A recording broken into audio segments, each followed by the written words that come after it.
Chairman সাহেব ওই কইছিলাম যে আমার স্বাস্থ্য ভাই বিশেষ কারণ রয়েছে। হাসান ভাই পরিচয় দিতে হবে, মানুষ আমাকে এমনিতেই চিনবে। বাহ, অভিনন্দন, বসো। এই বলদপুর আমাকে কি দিয়েছে, অথচ আমি এই বলদপুরকে গর্বিত করেছি। এই এলাকাতে একজন অপসংস্কৃত আছে পাগলা জসিম, তার একটা ব্যবস্থা করেন, আমি আসি। চেয়ারম্যান সাহেব আসলে আমার স্বাস্থ্য ভাই বিশেষ কারণ রয়েছে আর বুঝলি, হাতে মানুষ হইতে হচ্ছে কিনা এটাই আর আপনার কাছে একটা প্রশ্ন রাখলাম। এ হাসেন, উল্টা পাল্টা কথা কইস না। এবার তো তোদের 14 গোষ্ঠীর ভিতরেও বেশি স্ক্যাটার নাই।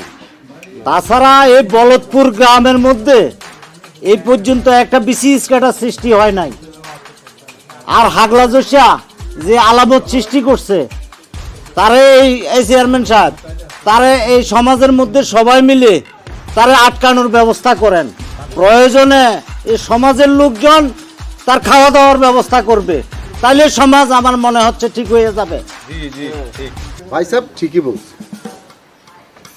এখন এই পর্যায়ে তার তো আর পুলিশি দিয়ে লাভ নাই, যেহেতু তার মানসিক সমস্যা আছে, বুঝলে? জি জি জি।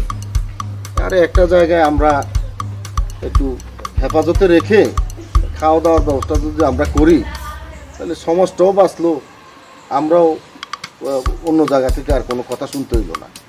এটাই করে।